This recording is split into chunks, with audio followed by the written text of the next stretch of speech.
Hey, what's up, everybody? I'm driving. I'm tired of listening to music, and I'm also tired of listening to audiobooks, and I'm also incredibly bored. So I say, hey, let's use this time wisely. Let's talk about intelligence and security and civil war, domestic conflict, or whatever you want to talk about. I've never done this before, and I'm on the road, and I don't even know if this is streaming live enough, but I'll tell you what, if you get me your questions, then I'd be happy to answer them for you. And we can talk about whatever, what's up? Yeah, we can talk about whatever you want, except for, sorry, Tim, I'm not doing battle damage assessments, man. I've actually never done BDA, battle damage assessment, to be honest with you, but I'll literally talk about whatever else you want to talk about. Yeah, so what are the next 4 years going to look like? By the way, I'm driving, so just post your questions and I'll get to them. What are the next 4 years going to look like? I mean, look, I'll be honest. I watched that press conference today, and I saw Sidney Powell saying that this is going to overturn the election, and I would like to believe that's true. I remain extremely skeptical and honestly somewhat doubtful that it will, based off the evidence that they have. They have these affidavits that all this stuff changed the votes and all that stuff. Look, I don't know. I think I think the most likely course of action is that Biden becomes president, number one. I would say the less likely is that Trump stays president, but I got to tell you, if Trump stays president, this thing's going to kick off. I'm going to get in there, and maybe maybe we have some time. Maybe we have 4 more years. I don't know. What's interesting is Jeff Gundlach, who's a billionaire. They call him the bond king. He's a bond trader, and he said basically, like, look, you think 2020 is bad? Just wait till 2024. And he was at some conference a few weeks ago, and it was a closed conference, so I didn't get to watch the video. But there were some reports of him saying that he thinks around 2027 there's going to be some kind of domestic conflict or revolution. So look, we may be still years off. I don't know. What the next 4 years going to look like? Whatever Biden and the Democrats decide they're going to look like. Frankly, that's what I believe right now. Good question. All right, sorry, I'm not watching all these questions pop up. So if you have another question, just let me know. Type it in, and I'll grab the first one that I see. And this thing's spinning, so it may just.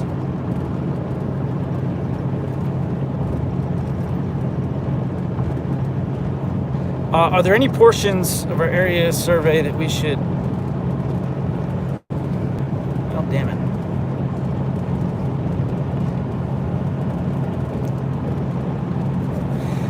Your idea of the likelihood of states seceding.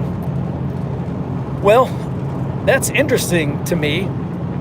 Historically, that's typically balkanization or secession, basically de facto secession, is typically what happens when empires collapse. I do think we are living in the collapse of the American empire. I think it's very early, but I do think it's happening.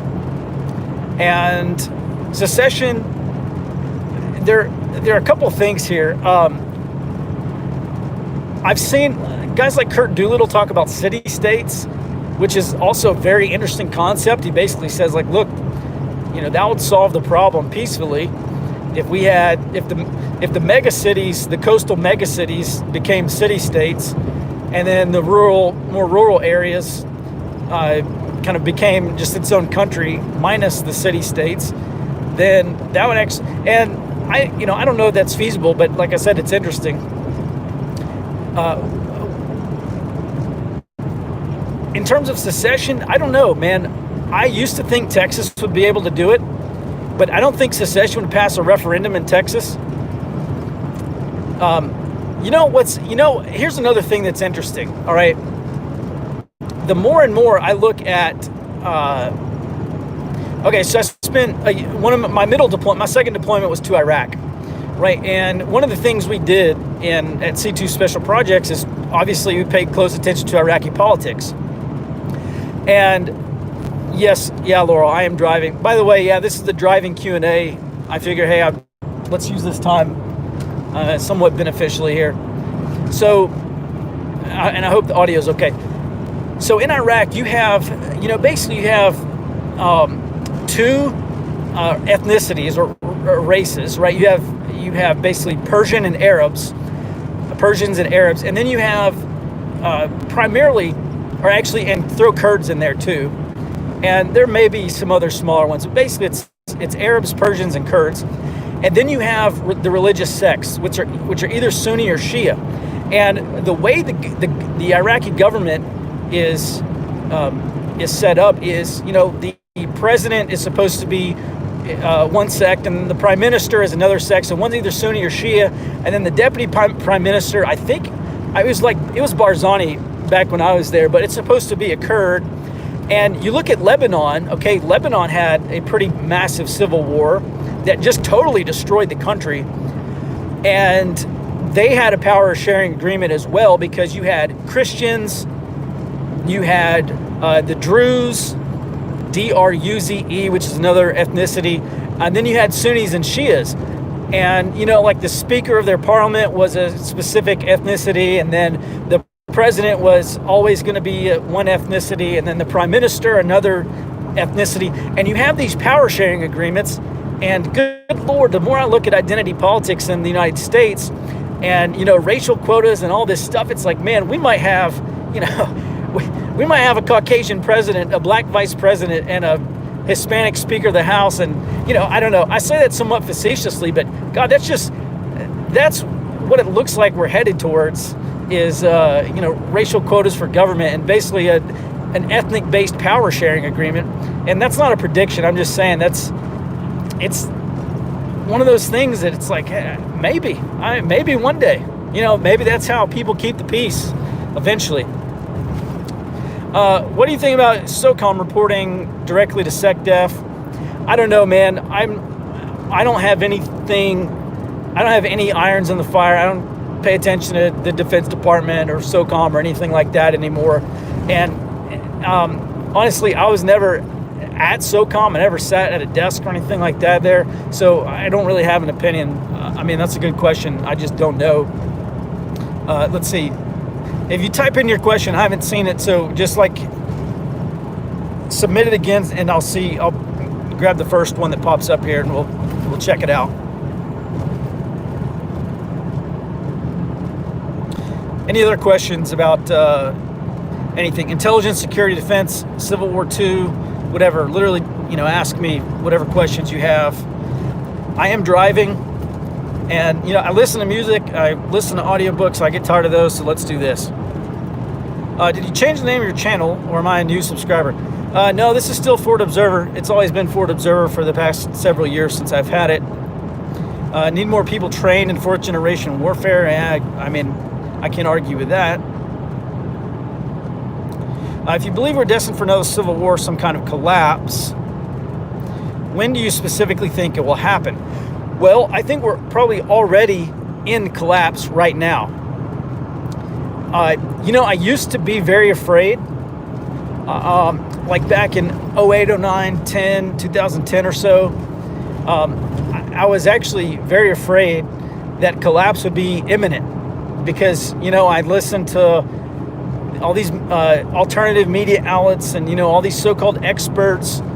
And, they're saying, this is it. America's good. Gerald Celente said, I'll never forget this. I was stationed in Iraq at the time. I was a sergeant at C2 Special Products in Baghdad.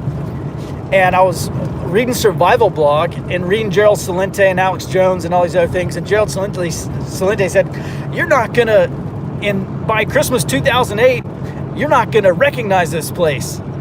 And basically, this is in free fall collapse. And I was like, oh shit, we're gonna get stuck over here. Like, I'm not gonna be at home to help protect my family, whatever. And then, honestly, I just started reading more and more about it. And I realized, like, this is extremely unlikely to be an overnight thing. Like, I used to be afraid that I was just gonna wake up one morning and that's it. Like, this place is going to be collapsed. But that's not really how it happens. I mean, it doesn't happen literally overnight. So I do think we're in a period of collapse, and it very well could last several decades. I think when we look back, 100, 200 years from now, I think the 2008, the financial crisis, and maybe the invasion of Iraq are going to be kind of like the two cornerstone or maybe keystone events that will mark the beginning of the American collapse. Two things, right? I talk about, a lot of people have been talking about Sir John Glove's Fate of Empires. And, if we take 1776 as the date of the empire, which I could, I'm not going to sit there and defend that date, but, 250 years or 10 generations, that's when Sir John Glove says is roughly the fate of empires. That's the expiration date for empires, is 250 years. Well, we are just a few years away. I mean, 4-ish years away from that, or maybe 6 years away. If you look at 1820, the Monroe Doctrine, if you say that's when the American Empire really began, in, the 1810s or 1820s, then, maybe we have like another 20 to 40 years. But I do think we're already in a period of collapse right now.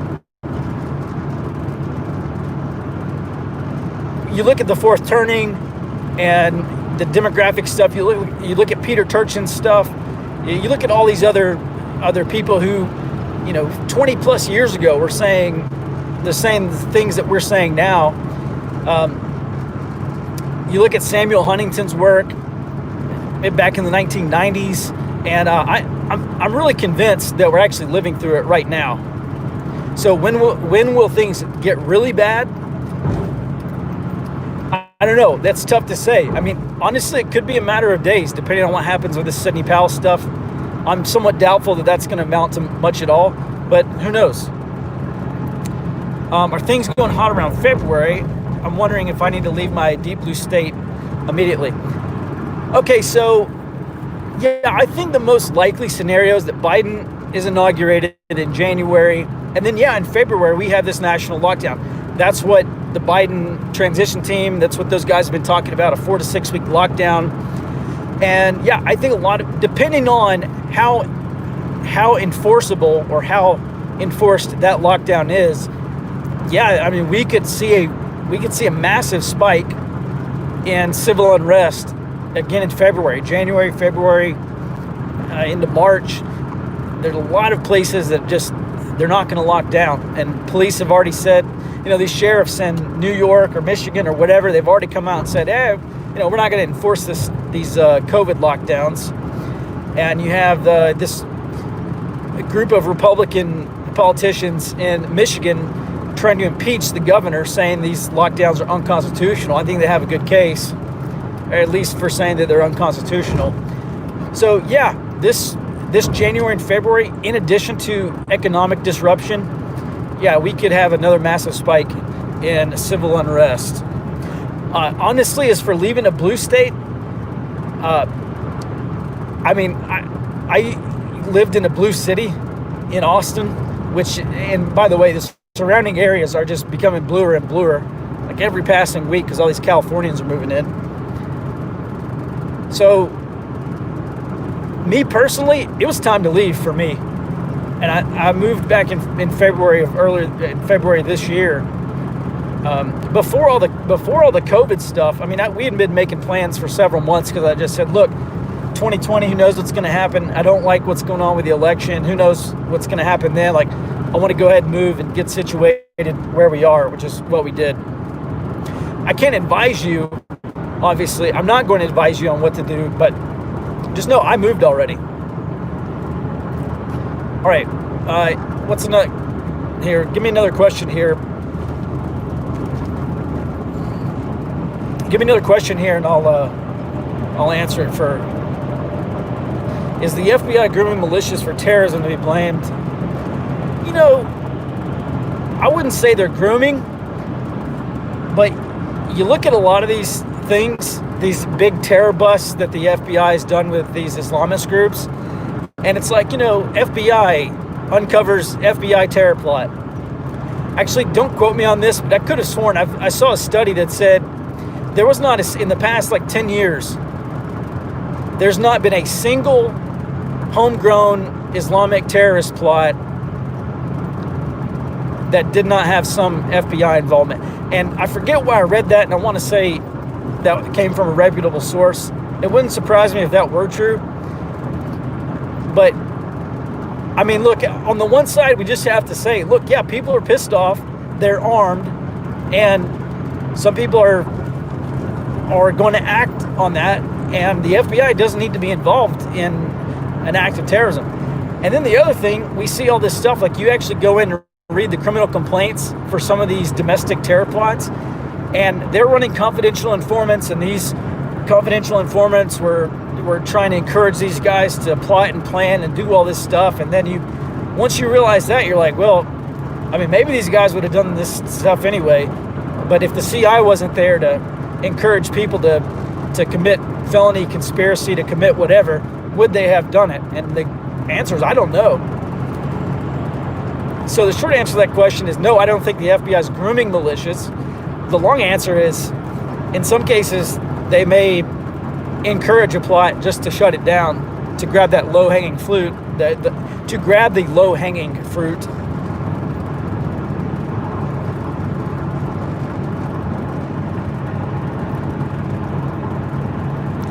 Is the left frantic? I don't think I don't know. I think frantic's the wrong word to use. I'm going to have to think about that to see exactly what I think. To think about. Are they frantic? I don't think they're frantic. I think that they know the power that they have. They're concerned about losing the power that they have. And so, yeah, maybe they are frantic to stop Trump, because honestly, if Trump stays in and there is a second term and he doesn't have to run for anything again, and if Republicans keep this, here's a big thing. If Democrats grab the Senate in these January runoff elections in Georgia, who knows, there could be a big escalation if Trump stays in.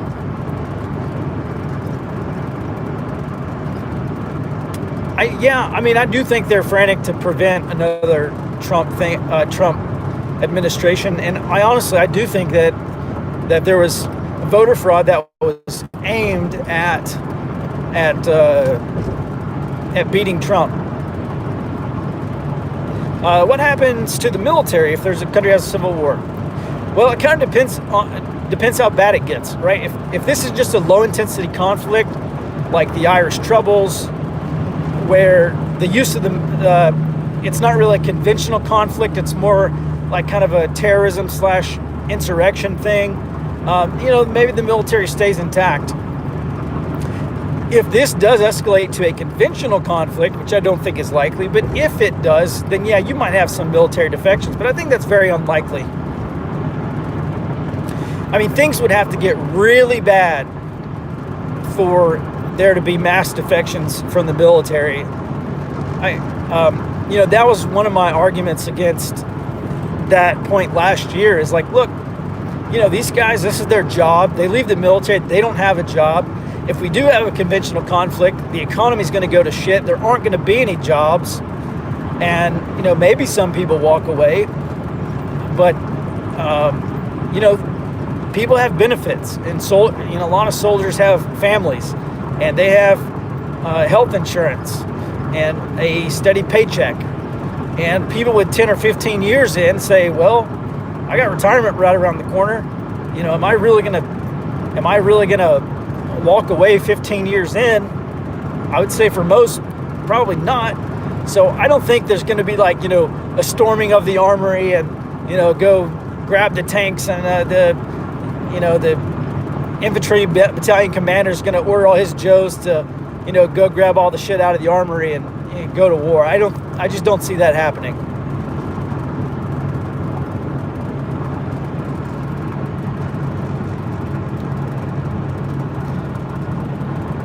Assuming there's a country by 2050, what do you think it will look like? Unless it's stopped, this country is going to be a socialist third world country by 2050. We may be a socialist third world country by 2030. Thoughts on Amcon? Yeah, I like Amcon. I like the idea, mobilizing patriots who want to defend their communities and focus on preparedness, and being able to respond to emergencies, and kind of being like more of a kind of a Red Cross / humanitarian, kind of responding to natural disasters and worst case scenarios kinds of thing.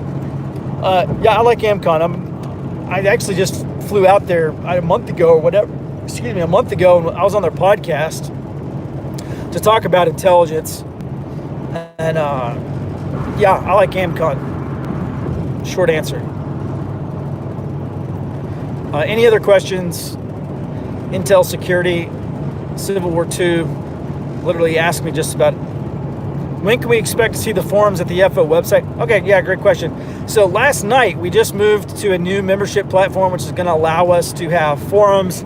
I imagine within the next couple weeks, hopefully by December, we'll have some limited forums up. And what I really want to do is get people to do kind of regional or state level information sharing. Like, we have access to lots of data, and I really wish we could do like a state intelligence report every week. Maybe in the future we can, if we have enough subscribers from Texas. We could probably do a weekly Texas and some, although Texas is a big ass place. So short answer to the question, maybe as soon as just a couple weeks. Will the election be overturned? Will that be the spark? Okay, let me start with the second part of that question. Yes, that will be the spark if the election is overturned. I don't actually think the election is going to be overturned. However, just to reiterate, this Kraken was released, or at least accusations of the Kraken. We still haven't really seen a lot of hard evidence. We have seen very little hard evidence. And I'm waiting to see that before I arrive at a conclusion. Sidney Powell and Lynn Wood seem to think that the election's going to be overturned. Just to reiterate, I remain doubtful that it is. I mean, I would love to be wrong. I just don't think it's going to happen. Jason says, so far the Kraken has been calamari. Well, yeah, basically at this point, yeah. Sorry. Hey, if you asked a question, is there any way to take back social media education from the left? Well, I would like to think yes, but it's going to take something that the right has historically been very weak at doing, or very weak at, which is community organizing. And if you funnel a bunch of money and a bunch of effort and a bunch of people, yes, you can probably take back some of these college institution by institution, but it's going to be very difficult. The left has been doing this for 40 plus years, and it might take 40 years to break even, frankly. If the government were involved, if the government were to go after some of these endowments, and instead of canceling student debt, if the endowments paid for the student debt relief, then yes, I think Will Chamberlain runs Human Events, which I support financially. They do a lot of interesting things over there, have a lot to say, and he's talking about wartime conservatism. He's been talking about that for the past several years, and basically, using government to using government the same way that progressives use government, but towards conservative ends, and being very serious about that, and being just as ruthless as the left would be. And if Trump stays in office and he does that, then yes, you have, just like government aided the leftist takeover of these public institutions, including schools and universities, then yeah, maybe conservatives have a fighting chance. Otherwise, no. I mean, that's the way it's got to be done. That's a good question. I'm probably not going to see it in my lifetime. Again, presuming America lasts that long.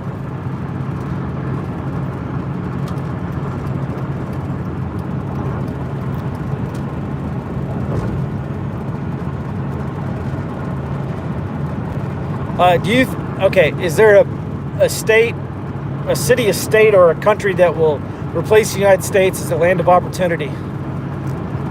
Well, I don't know. I think if the U.S.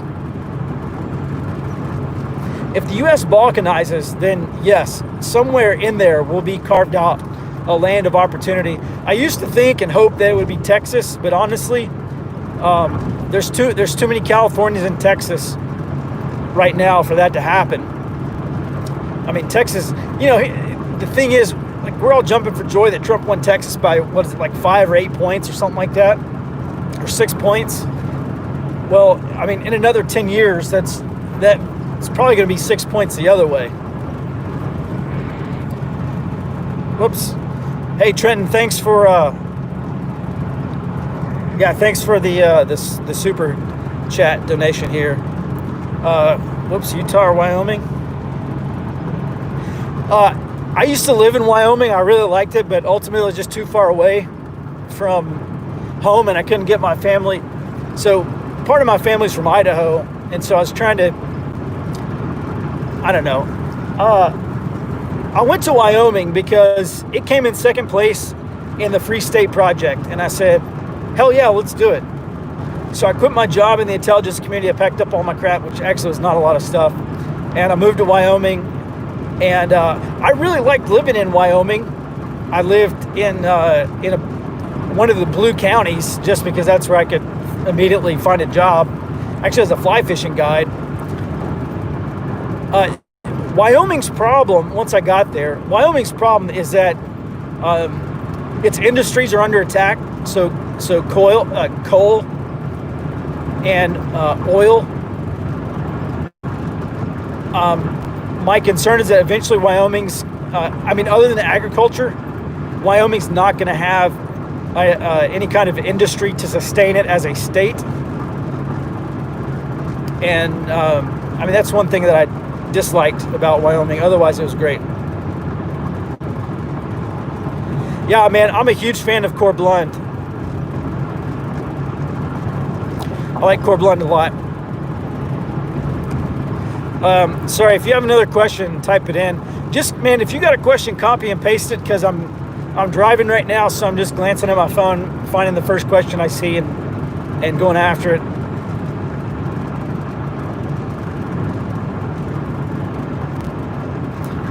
Any other questions? Jump right in. What's more likely, full-blown civil war, permanent state of low-intensity conflict? I think number 2 and 3 are more likely than number 1. So he asked, what's more likely? Full-scale civil war, like conventional civil war, a permanent state or near permanent state of low-intensity conflict, and number 3, the United States stays together, but we remain a third world country. I think 2 and 3 could happen simultaneously. That's the most likely scenario, is that we do have a protracted low-intensity conflict. At the same time, we have a slow descent into more third world type of domestic economic scenario here. Bundy-style standoffs under the Biden administration. Yep, if they do the same thing with land management that the Obama administration did, and they redo all this BLM stuff, there's a very good chance that we see another Bundy/Malheur type of event under Biden/Harris.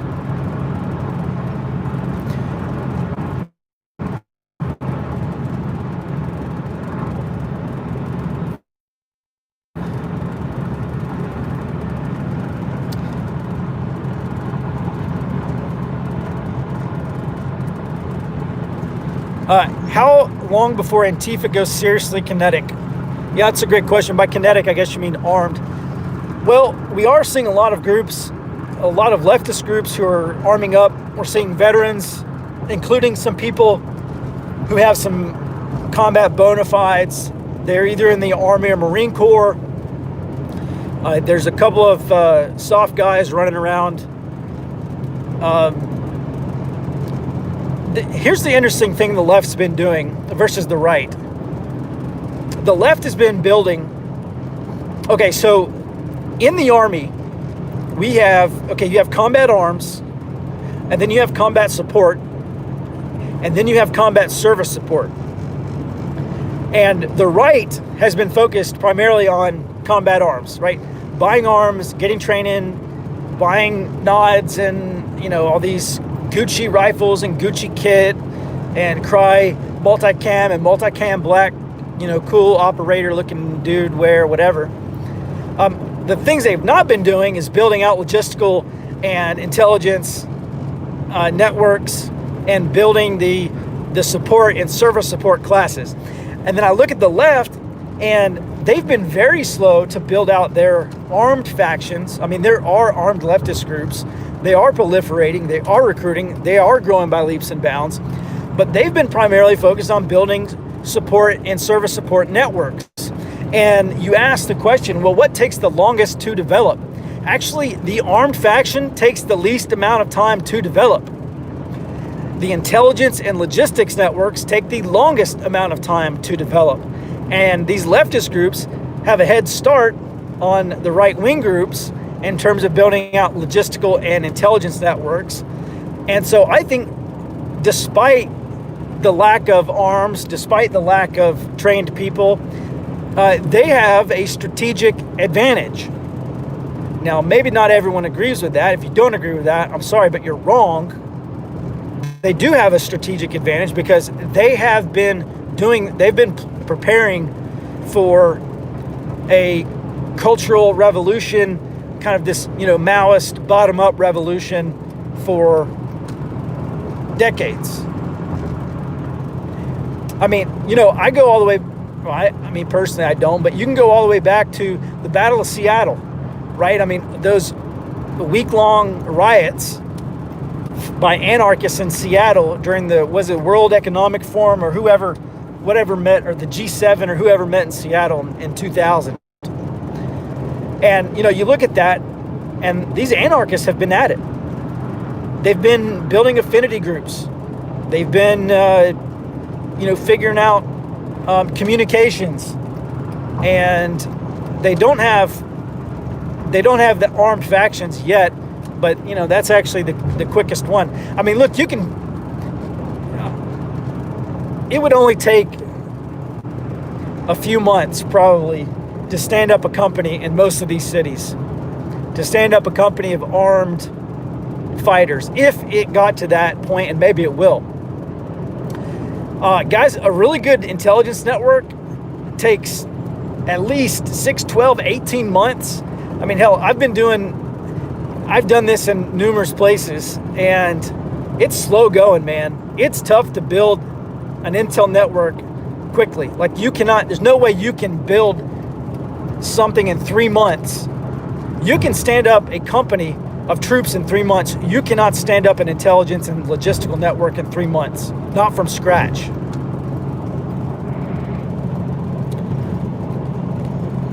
Jeff asks, I was wounded conducting route clearance in Iraq. Well, first, I'm sorry to hear that. He continues, I would rather not see anyone placing IEDs here. IEDs here, can it be avoided? Well, okay. Well, one of the reasons why IEDs were so common in Iraq and Afghanistan is because they just had the materials. They had the artillery shells, because after the Iraqi army stood down, they basically just raided all that shit. And, they had mortars and artillery shells to build bombs out of. Well, so we're probably not going to have that here.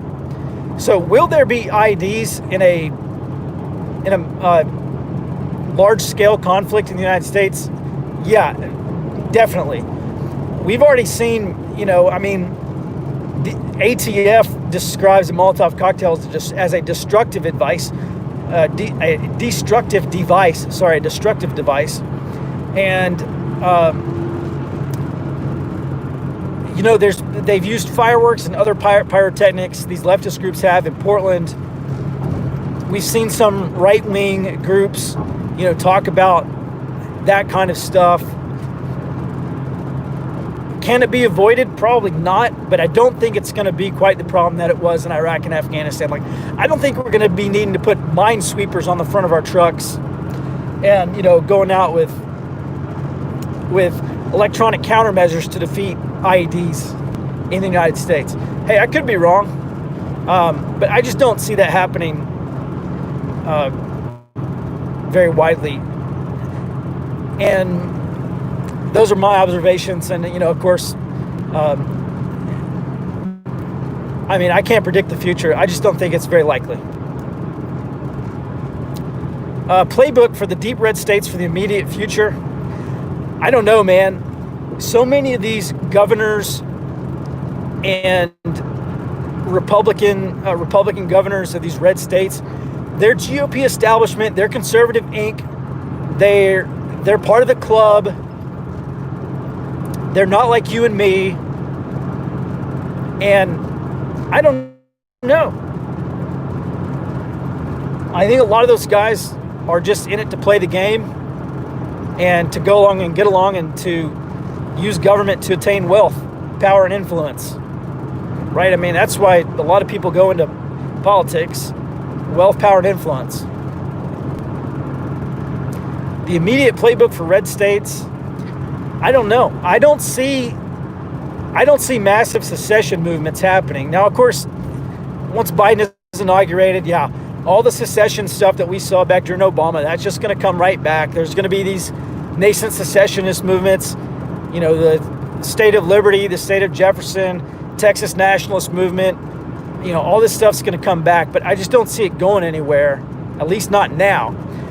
Now, you want to talk about a real trigger for secession and balkanization, that's when the US dollar loses world reserve status. The middle of next year, we're probably going to see uptick in inflation. Depending on how bad things get, we could see a lot of international demand start to disappear. International demand for the dollar to disappear. If we do get into a protracted conflict in the United States, there's going to be an exit, because that's what happens in all civil wars. And as soon as the civil war is over, everybody jumps back in. So if that were to happen, and you have these countries start to dump their dollars because they're concerned about the value of the U.S. dollar, because we're coming up on $30 trillion worth of debt, and we're already at the end of the life cycle for the U.S. dollars, the world reserve currency. Anyway, they only last about 100 years. So you say 1940 to 1950 was the beginning of dollar dominance, and really the accession of the U.S. dollar to world reserve status. Well, 100 years from that, it's 2040 to 2050. So we're within 20 years of that happening. And this is another thing. It's not an overnight thing. It's not just going to be like, whoop, 2040, 100 years, let's pick something else. The dollar is very likely to progressively weaken over the next 20 years. There's no sign of us getting our national debt under control. Biden administration, he has three economic advisors. Well, actually, Stephanie Kelton is not currently an economic advisor. Stephanie Kelton is a massive proponent of MMT, modern monetary theory. And that basically says the government can print money and spend its way into prosperity. And it could work for 10 years. It's not going to work for a long time. Basically, MMT says the government needs to run permanent deficit spending, and you give direct cash payments. This is where UBI comes in, Universal Basic Income. You give direct cash payments to the bottom quintile, the bottom 20% of the U.S. socioeconomic stratus. And the theory goes that poor people don't save money. Poor people spend money. So they're going to go get this money. By the way, it's funny because as soon as the first round of direct payments went out during this COVID thing, all these socialists were like, well, if you do it once, you can do it twice. If you can do it twice, you can do it forever. And they're going to be right. This is eventually going to become a forever. In the next 5-10 years, there's a very good chance that we have some kind of permanent basic income program, if not universal basic income. So at any rate, back to MMT. Stephanie Kelton was a Biden campaign advisor. She was an economic advisor. She's an economics professor at Stony Brook University. She's probably the biggest MMT proponent in the United States. And she's the one that says, look, you give poor people a bunch of money, they go out and spend it, and you have increase in economic activity, and that's how that's how the government can drive economic growth. Well, I'll be honest, you look at what has caused the little bit of economic growth. Well, I wouldn't want to say a little bit, because we actually had a massive boom in recovery. But all this economic growth that we've had, well, I don't want to say growth, but all this economic recovery that we've had has been due to government stimulus. So we're already at MMT. We've already started. We've already started. This started back in 2008. Basically, this transition to MMT, and under Biden, it's just probably going to happen. Here's the thing: Biden's top transition team, the lead for transition to work with the Federal Reserve, and the top transition team member at the Treasury Department for the Biden transition team, they're both MMT proponents. So it's like, are we going to have MMT in the next 4 years? Hell yeah. Yeah, we absolutely are. Oh yeah, so here's where I was going with this. Well, if the national debt is going to continue to balloon, we're not going to be paying that off. And we run inflation. We run higher inflation. The Fed's already said they're going to let inflation go over their target, because they haven't been able to meet their target basically for the past decade. Once the dollar weakens, the more money they print, the more devaluation is going to happen to the dollar. And if you're an international investor, why in the hell are you going to stay in a dollar that's devaluing? You're not. You're going to go put your money in a better store of value. You're going to go take your value and put it in a better store, some other currency or somewhere else. So at that point, I think that will be the beginning of the death knell for the US dollar. It's unavoidable. It's just something we're going to have to live through. That's why I keep saying, be as self-sufficient as you can. Because this is going to be a tough 20 years. Like, if this actually does end up happening, which I think it's likely, it's going to be a very tough 20 years for all of us.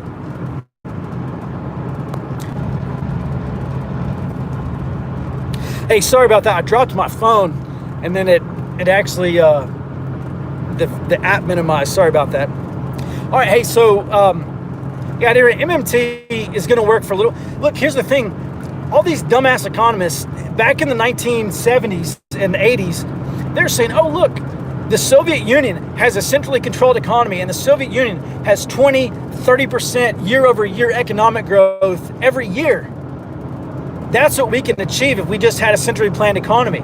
And the thing is, yeah, that works for a while, but if you extract value out of your economy, you take money out of the consumer and you give it to government to let government redistribute, all of a sudden you remove the incentive for people to try to earn any money. And so, yeah, it can work for a little while, and eventually it ends catastrophically. Thoughts on homesteading?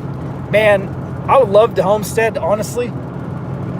I live in basically suburbia now, but I'm trying to talk my wife into moving out farther out.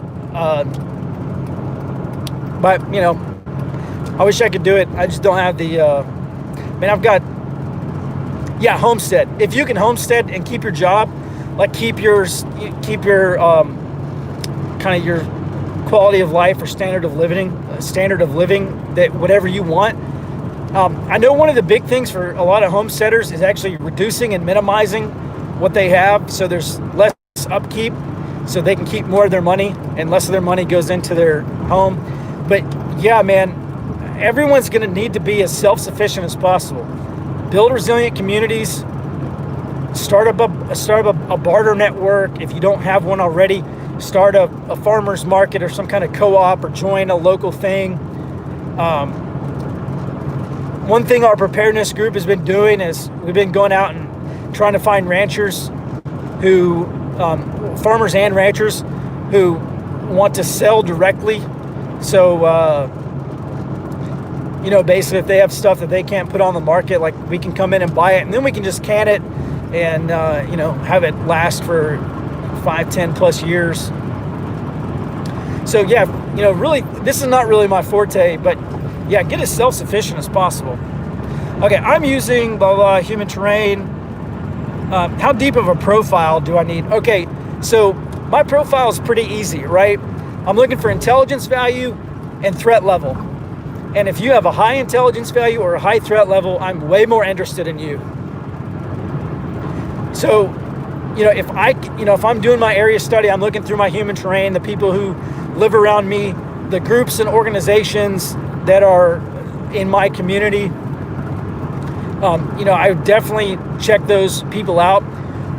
But one of the first things I look for is this a person, a candidate who with proper information or with proper influence and development, would this person join my preparedness group or join my neighborhood watch or join whatever? And if the answer is no, then I'm less interested in. If the answer is yes, then yeah, man, put them on a list and start developing them. And go be their friend. And go show them every red pill and black pill that you can until they're like, holy shit, I need to do something immediately to protect my family. And then say, funny, you should mention that. So I hope that answers your question. Mainly look for threat level and intelligence value. And if they're high threat level, go deeper. If they're high intelligence value, go deeper. What other milestones would you name along the descent in the third world? Okay, so yeah, it's a good question.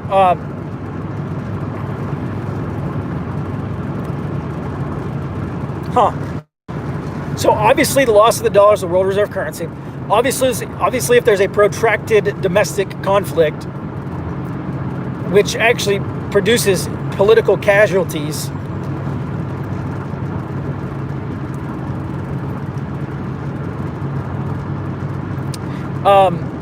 as government, either at the state level or the federal level, as they begin to lose legitimacy, they will also begin to lose authority and capacity. And one of the hallmarks of third world countries is a government that does not have the capacity to carry out public services.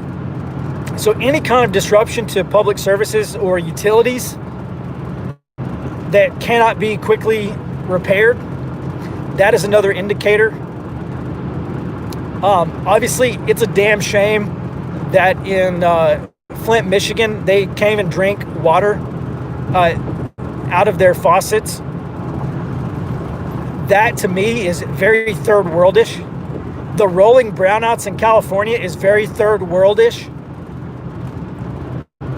The mismanagement of forest land out west, which results in these catastrophic fires. That type of incompetence is very third worldish to me. So that's the kind of stuff I'm looking at in terms of major milestones. I don't know. I can't think of any others other than accruing the casualties from political violence, like deaths and the loss of the dollar. Obviously, if some of these states or cities, I know these states can't file for bankruptcy, not yet at least. But stuff like that. The state of Illinois, tons of these states are underwater. They're completely insolvent. The city of New York is insolvent. That's very third worldish to me. They're going to get a government bailout eventually, and who knows what they do with that. But I think that should be scary for people who live there, that your city has been so poorly mismanaged that you need American taxpayer money from Americans who live in Texas and Oregon and New Mexico and Louisiana and Florida and Virginia to bail your ass out. So I don't know, hope that answers your question. Let's see.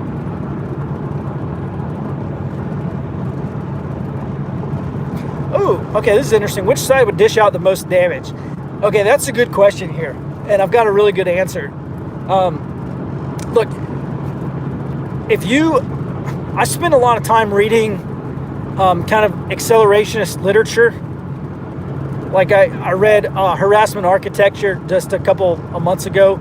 I tried reading it last year, and I got like halfway through it, and I just couldn't do it anymore. But I finally finished the whole book, cover to cover. And you know, that book is basically all about, dude, the modern world sucks. All these bugmen deserve what they're going to get. And basically kind of the end of the book, he kind of ties this up in a bow. It's by a guy named Mike Ma. And he basically says, I'm not advocating this, but he advocates for people attacking critical infrastructure, which is terrorism. And you look at a civil war or some kind of domestic conflict between the left and the right, and where does the left predominantly live? In the coastal elites? Where do they live? In major cities. The pissed off conservatives, where do they mostly live? Mostly in the suburbs and rural areas. So you tell me who is at a greater disadvantage, and you tell me who has the highest level of vulnerability, and that's the people in the cities. And all this accelerationist literature and the propaganda encouraging people to take out critical infrastructure, who can dish out the most amount of damage? It's terrorism by the accelerationists. If they ever actually get around to following through. That's another reason why I left Austin, because I figured, look, it may not happen, but if it does, I definitely don't want to live in downtown Austin when the lights go out. And maybe that'll never happen, but honestly, I wouldn't bet my life on it. I wouldn't bet my life on it not happening. So I hope that answers your question. Who can dish out the most damage? Whoever can shut the cities down is going to, that's the most damage possible.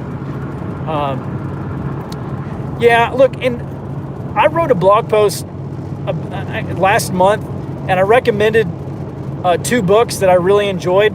I didn't recommend Harassment Architecture to read because I didn't think it was that good of a book. I know that it has this massive cult following. I didn't really enjoy it, but then again, I'm probably not its target audience. All right.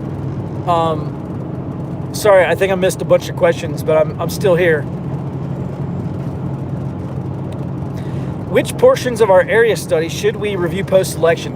Okay, layer number 4, politics and governance. If positions changed, definitely update your area study. If you have a new mayor, a new county commission, a new state rep, a new whatever you have in your area, a new dog catcher, figure out what the follow-on effects of that will be.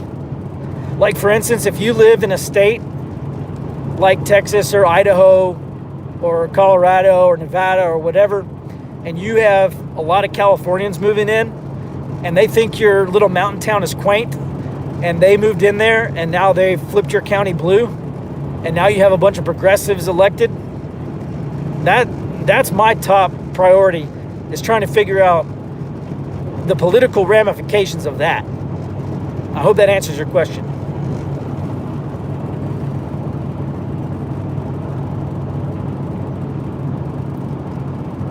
All right, let's see here. Next question. Waiting on another one. By the way, for folks who are just coming in, I'm driving, but I'm trying to answer as many questions as I can. So if I don't answer your question the first time, just copy and paste it, and then resubmit it, and then eventually I'll see it. I'm just grabbing the first question that I see.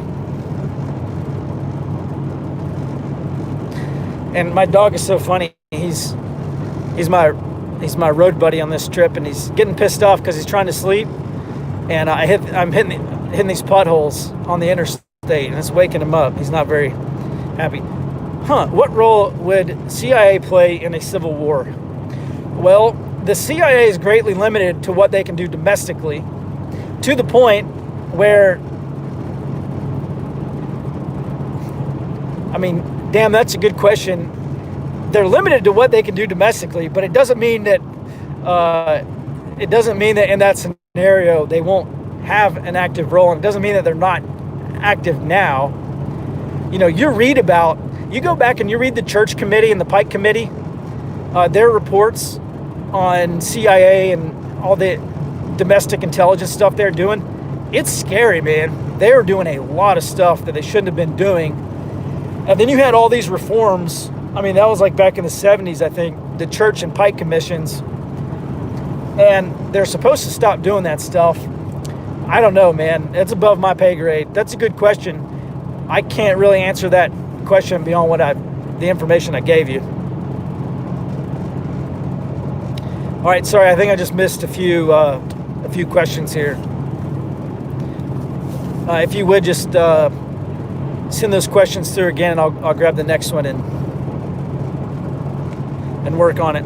I live in a blue state behind enemy lines. How do I drain them economically? Gosh, I don't know. Frankly, if you live in a blue state, they're probably being drained economically anyway. Actually, the best way to drain blue states economically is for the producers to leave. Because these blue states, they are dependent. You know, I'll never forget this. A few years ago, actually it's back during Obama, the state of New Jersey had a $20 million drop in their tax revenue because this one guy, he was a CEO or like a trader or something, I don't know, whatever, investment manager, I forget what he was, hedge fund manager, whatever. He paid $20 million in taxes a year. He moved, and the state of New Jersey had a $20 million drop. So they were looking at what they're going to cut. And that is a massive vulnerability for all these blue states. The more producers they drive out, the more budget shortfalls they're going to wind up with. So the best way you can drain them economically is to pick your ass up and go to a red state and go produce, somewhere else. And I'm not saying that, I'm not promoting paying your taxes or anything, but that's a problem they're going to have.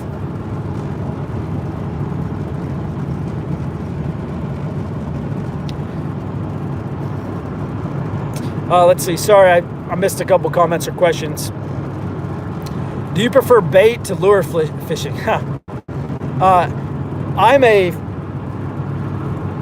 To be honest, I'm a fly angler.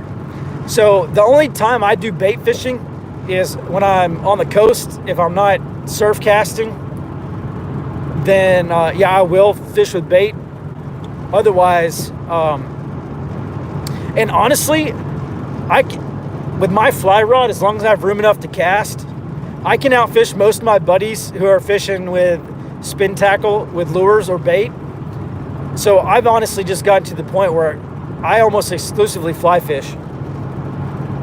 Do you watch Ap Bassin? No, I'll be honest, I'm not that, I did grow up in the South and I grew up bass fishing, but I'm not a huge bass angler.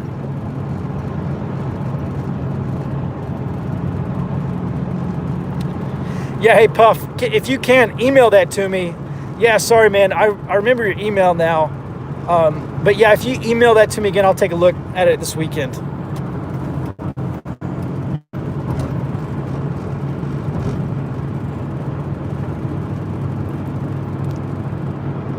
All right, let's see here. Next question. How long do you see the third world descent taking? Well, I think we're already in the descent right now. I think we are at collapse. How long will it take? Look, we're a frog in boiling water right now. Well, the water's not boiling yet, but it is getting warmer. You look at the fiscal situation of this country, the type of moral decay that's happened and continues to happen, and I have come to the conclusion we're living through it right now. How long will it take? It's like, I don't know. How deep are we going? I think the better question to ask is, how can I work on making my area a first world zone in a third world country?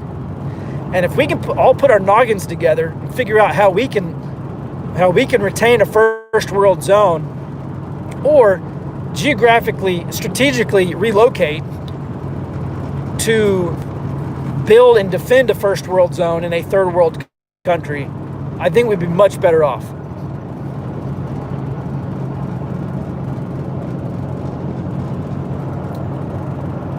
Will you be on Rumble and Parler? I have a Parler account. I don't really check it. It needs a lot of work, man. I'm not going to be active on Parler until they do something with their user interface and some other stuff. It's just difficult for me to do. I am on Instagram, and I'm also on Twitter for now. I don't have a Rumble account, but I was gonna make one, but then like they're charging, so I wanted to figure out what I'm actually supporting. What's going on with the Discord update? Okay, so our Discord got nuked. The Fort Observer Discord got nuked. It is no more. I was looking at some alternatives like Wicker and Element, and ultimately I decided against using Wicker or Element. So honestly, what I think I'm gonna do is just start a new Discord server called like Gay Transgender Muslim Communists, and we can all be on there, and I think that will probably protect us from being deleted again, is my guess. All right, let's see.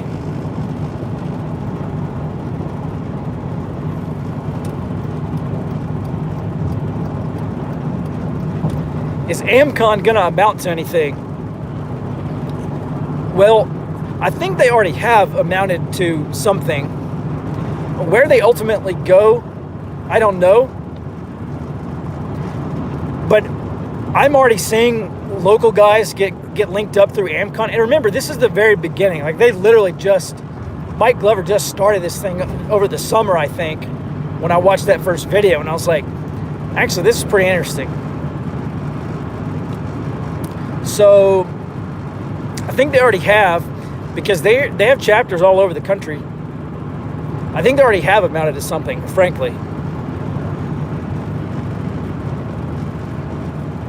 All right, let's see here. Where is another question? By the way, guys, I can't read most of the chat, the stuff. I can't moderate because I can't just like delete or ban people. How do you educate your fellow Americans? Because you sure need it. I don't know. I guess you're talking to me. I don't know. I'm a fairly educated individual, but I guess I'm obviously wrong on some things. I'll look forward to watching your YouTube videos so you can break it down for me, whatever I'm wrong on. All right, let's see here. All right. Well, sorry, I can't ban trolls right now. Actually, I don't even know how to ban a troll through this app. At what point do people stand up? Well,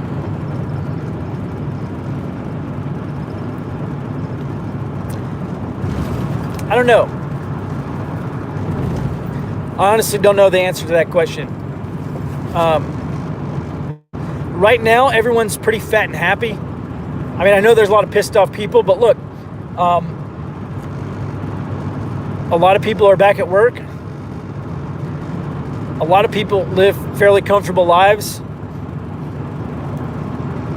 And if there were to be very high unemployment, here's the thing. You look at places where there's massive civil unrest, and high youth unemployment is almost always a leading indicator of unrest, like riots and potentially conflicts and stuff. So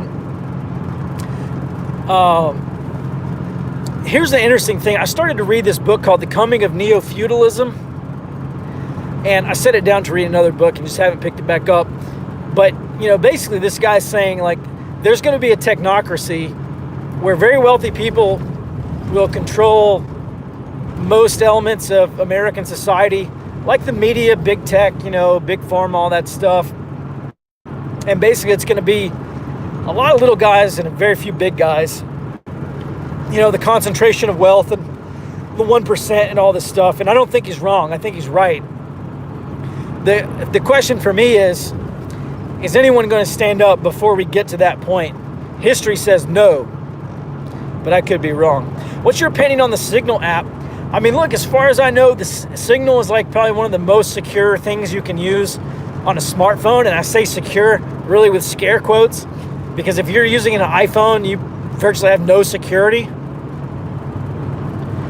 So if your platform, if your device is not secure, you can have the best encryption imaginable, but it's just not going to be secure. So Signal is good for just general end-to-end encryption, but if someone at the government, if some state-backed entity wanted to get into your Signal messages, they could probably do it. And honestly, this whole thing about the FBI not being able to break Apple encryption, I think that's complete BS. I think they made the whole thing up to make it seem like they couldn't, but I would be incredibly surprised if they could not do it. Thoughts on former governor of Missouri, Eric Greitens or whatever. Yeah, isn't he some SEAL, or he was a Navy SEAL, and then he got in trouble for something, and then he had to resign. I think it was like banging a secretary or something like that. I don't remember. I don't know the guy. I don't know what he's doing now. So I don't really have any thoughts on him, other than,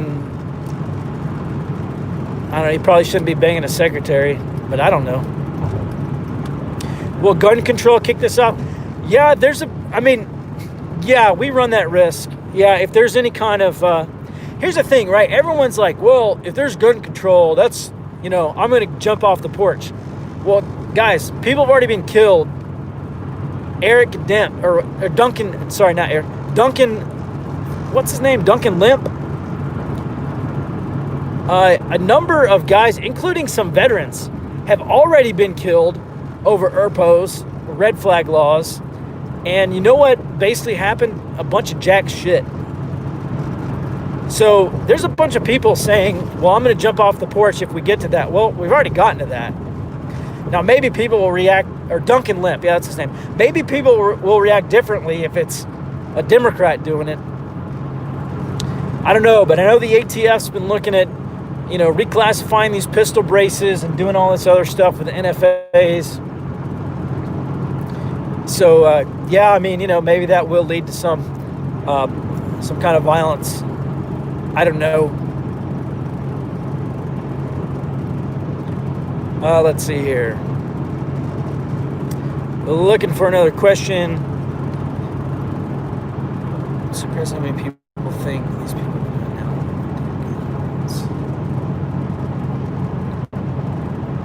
now. Okay, when a group of like-minded people come together, how do you keep out nefarious actors? Well, that used to not be a problem, because unless you lived in a big, even some people who lived in a big city, they've known each other their whole lives. Like, oh, I grew up with Eric. I grew up with this guy. And you knew them. You've known them for 20 years. There's that saying, don't trust anybody you haven't known for 20 years. And if you do have a group like that and you want to build on, how do you keep out nefarious actors? Well, it depends. Excuse me. Depends what kind of nefarious we're talking about here.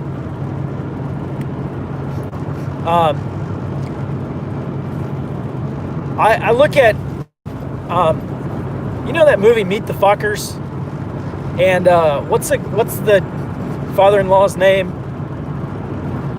He's some retired agency guy, and he talks about the circle of trust, and he's like, "You're not in the circle, Greg." All right, well, I look like that. Like, what if we had, concentric circles of trust, right?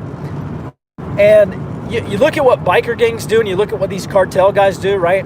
They're not just like, oh, show up on day 0. You want to join our gang? Okay, great. You know, you're a member, right? No, these people have to be worked in. They have to prove themselves. They have to. Okay, you know, I think about it this way, right? I was in a fraternity, and we used to upperclassmen would make us do these things called Pledge Olympics. Like once a week, we'd meet like on a Thursday night or whatever, and it'd be Pledge Olympics, and it would just be, I don't know, wacky, stupid bullshit. But you know, basically, you go through it together with your pledge brothers, and basically, it's just a process to see who's going to quit, who's going to complain, who's going to bitch and moan, who's going to cuck out. And basically, if you're one of those people, then you know you don't become it. You're not accepted into the fraternity at the end of the pledge period. Well, that's like I think it was our pledge week. Our pledge period was like 8 weeks long. So if you had basically like kind of a probationary period, and you may not call it probation, right? Maybe you just say this person's a provisional member of our preparedness group or whatever, right? So they're kept from certain information. Like they don't know everything about the group just because they want to join your prepper group or whatever group you have. And, you know, you have them show up. You know, they have to show that they want to be a member of the group. They have to do a gut check, you know, something that's difficult to get into the group. You may end up weeding out a lot of people that you don't necessarily want in. Now, if there's, I guess one of my questions is, what is this group, and is it going to be interesting enough for some state-backed organization to want to peek into? And then, if that's the case, then obviously one of the problems for these groups is not just weeding the bad people out, but also protecting people who are already established inside the group. Because if you do have some kind of membership plan, and I want to run a source inside that group, I may take the time and try to develop someone to infiltrate your group, or I could just investigate the members of your group and figure out which one of you knuckleheads is doing something illegal, and then bend you over the barrel until you become a confidential informant. Or, as we would call it in the Army, a human source, or as it's called elsewhere, an agent. So actually, the problem is kind of twofold. Like, you want to keep bad people out, so, maybe just do a basic background check. Make sure this guy's not a sexual predator. Make sure this guy's not didn't spend 10 years in prison for murder or Grand Theft Auto or whatever. That's one problem. And then the second problem is, I think in general, if everyone keeps their nose clean and you're just a prepper group, I wouldn't expect you to be very high on the radar of anybody. So, I don't know. I hope that answers your question. But if you want to weed people out, do a background check, and then get to know them, and have some kind of period where, they have to show up, and, you get to know them, and make sure that people in your group think they're okay. Let's see here. Sorry, I just missed a bunch of questions. Sorry about that.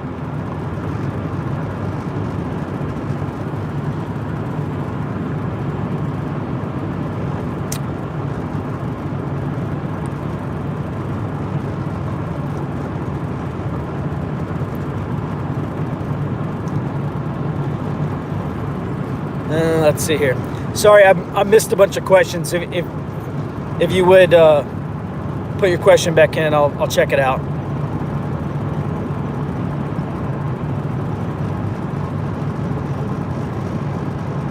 What's the best way for an average civilian to do a background check on someone? Okay, well, there's a couple things I would do. number one is, if you want to check criminal history, then there's some background check websites that it's like $20 or $30 or whatever, $40, whatever it is. I've done a few, and you just put their person's name, or some basic information. It kind of depends how you want to go. Mainly, I just want to make sure that they're not felons for doing bad stuff, and they're not on the sexual predator registry list or whatever. The other thing I would do is look at their social media, frankly. And if they've had a Facebook profile for 10 years and they've posted to it and it looks like a bunch of kosher stuff, then I'm okay. If they have a social media profile they created 3 months ago, or if they have a social media profile where they've said some incendiary stuff that's not kosher, then, I might take a second look. So that's the first thing. Look for criminal background, and then just see if they pass kind of the smell check. Now, here's the thing. If someone's trying to infiltrate your group and they know what they're doing, they're going to have a legend, and they're going to have this backstory, and, you're probably not going to find it out unless you really start digging deep. Like going to talk to their... One thing they do for Army and government agency background checks is, they'll go to your college and they'll talk to your professors, or they'll, go talk to your parents, or they'll go talk to your childhood friends or previous employers and say, get a feel for who you are and see if you've pissed anybody off, and, what people might say about you. How long will Biden serve? I don't know. I mean, honestly, I really could see him leaving within the first year. I don't know.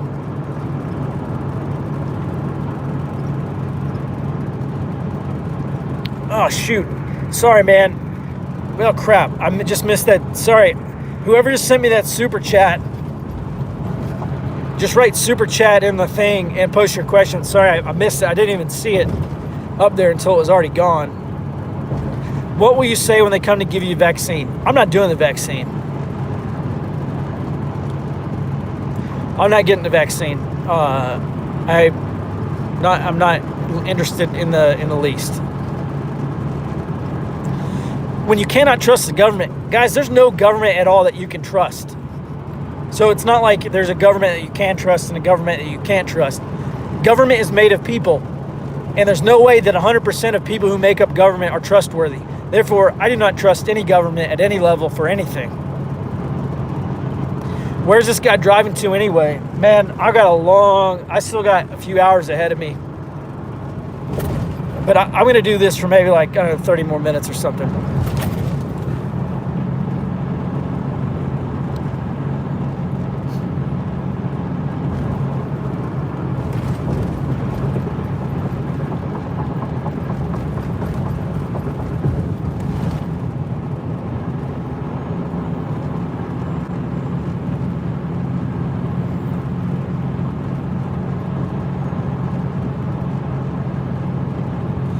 Discord alternative? No, not yet. I'm just going to create a new Discord server called Gay Transgender Muslim Communists, literally.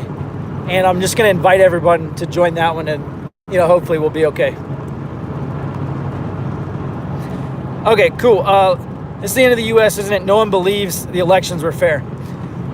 Well, I mean, yeah, that's a strategic risk. Is you get lower voter participation.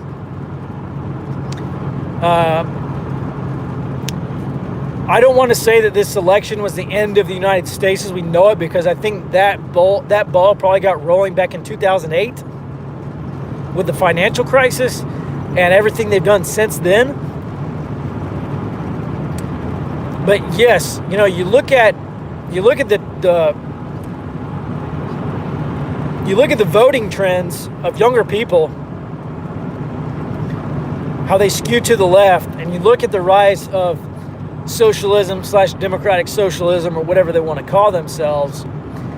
And really, this fight is between New America and Old America. The end of Old America, we're probably staring it in the face. I think it probably already started. And I think there's a very good chance that we have a new America. And it's not going to be a place I want to live. What can we do about the blacklist the left is creating? Well, you know what happened to Fox News? A bunch of their ratings are down like 30, 40, 50%. That means they're going to get less ad revenue. And basically, if we keep... Listen, I used to watch Tucker Carlson every night for the past 2 weeks. Yeah, for the past 2 weeks. I haven't watched a single second of Fox News. And a bunch of people... I downloaded OAN and Newsmax. So, if we really wanted... I don't know that we will ever change Twitter or change Facebook. But if there could be... the solution that's being floated right now is kind of a double-edged sword, because on the one hand, yes, we give our attention to those social media platforms, and ostensibly they have more of our interests at heart. The other problem is if you have all the conservatives on one platform, and I want to shut down conservative social media, I just go attack that platform, and it can be DDoSed, it could be those servers could be physically attacked, and now you have just paralyzed conservative social media. Frankly, I don't think social media is healthy for the human brain. I think if we put away most of it, 90% of social media, look, I like having friends all across the country. I used to have a massive Facebook account before Facebook deleted it a couple months ago. And I liked getting to know people who lived in Tennessee and Idaho and, Pennsylvania and all these other places. But frankly, as nice as that is, I should have been, instead of spending hours on Facebook, I should have been spending hours at stores and local meetups, local hangouts in the place where I lived. Now, of course, obviously over the spring and summer you had COVID shutdowns and all that stuff. But honestly, if you spend 5 hours a week, 10 hours a week on social media, and you instead spend that 5 to 10 hours a week getting to know people in your community, you'd be much, much better off. And I say that's someone who uses social media. But, okay, so I'm in a slightly different category because I don't really use social media to hang out. I use social media to get my message out, which is intelligence matters. Information is a mission critical part of preparedness. So, I don't know, at any rate. But yeah, a lot of people use social media to find like-minded people in their area, and that's great. I think that's a great use of social media. But I think once you link up with those people, you go to meet space. And, that's one thing that I've tried to get. Our local group has moved off of Facebook. We've moved to MeWe just because it's a better place to kind of coordinate and post updates on meetings and all that stuff. But we need to get as much of that stuff off of social media as we can.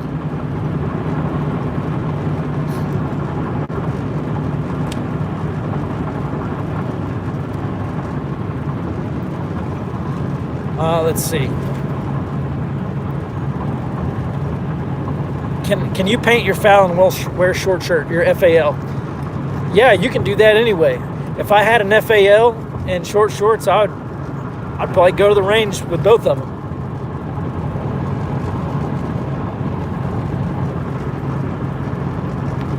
Let's see here. Actually, what's that venture? What's that one company called? Something Ventures.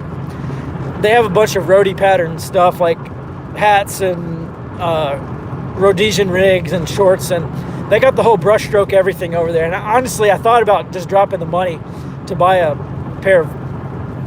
combat shirt and combat pants in Rhodesian brushstroke just for the S's and G's.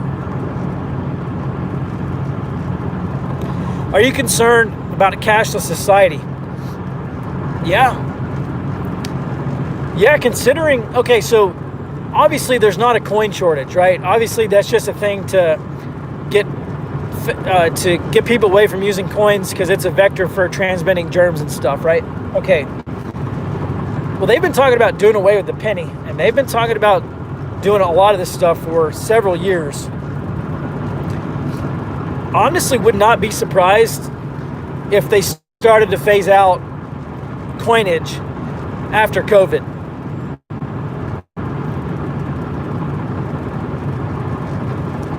Number one. Number two, yeah, eventually, this is what I tried to get across to people, right? A bunch of people think they're just, the switch is going to be flipped one day, and, they're going to go Wolverines on some people or whatever, and they're going to be the heroes like at the end of the prepper fiction novel, and they're going to go in and save the day. Without realizing that if you do any of that stuff, you're going to be branded a terrorist. And there's no way in hell that you keep your bank account if you are a domestic terrorist. So one problem I see, obviously, is we will move to a cashless society. We're already on our way there.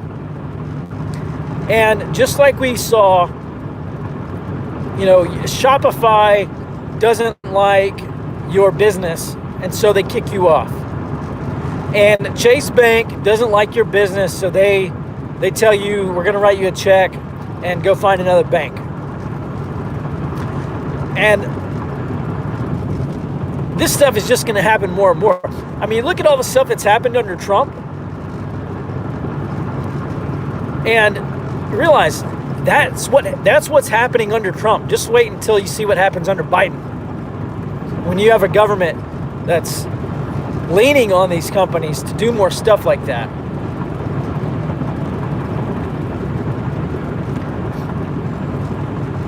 All right, well, AOC smasher pass. Well, I'm married, but if I were single, that's definitely a smash. Definitely. All right, let's see here. Last question. We'll get one more question, and then I'll pull over here and get some gas, get some fuel. Oh, 3 books to get now. Okay, great question. All right, number one, The Way of Men by Jack Donovan.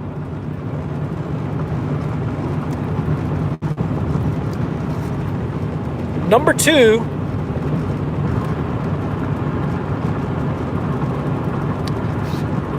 is The Counterinsurgency Manual by Petraeus and Kilcullen. Not because I agree with everything in it, because everything in it will work in a domestic scenario, but you have to learn the doctrine as a baseline to know what to improve. And it's tough to do kind of counterinsurgency / stability operations if you're starting from zero. The Counterinsurgency Manual will get you from 0 to 1. And then once you understand that as a doctrine, who the fuck cares? Yeah, I know, Petraeus is a douchebag. He's a fucking smart douchebag. I'm sorry, but I fucking hate this. I really do hate this. When I say, hey, go read this book, and everybody's like, McChrystal, Petraeus. Guys, these people ran the equivalent of a Fortune 1 company while they were fighting a war. Like, you need to be listening and reading these people. We need to be learning from these people.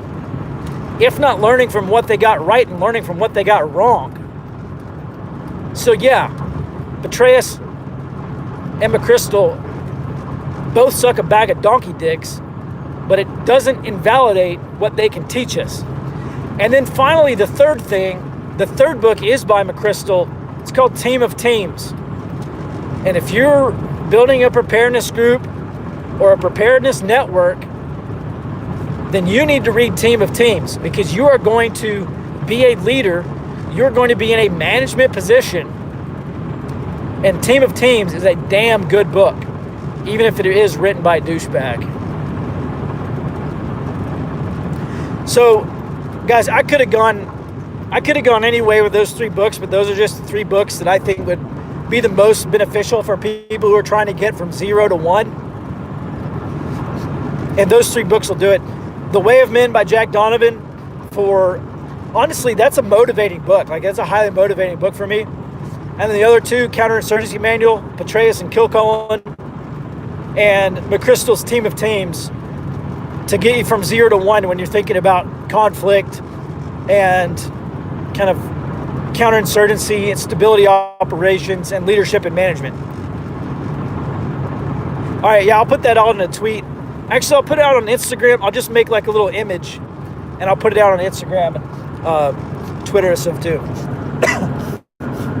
All right, gang, I'm out here. Thanks, I've enjoyed it. I hope it's beneficial to you.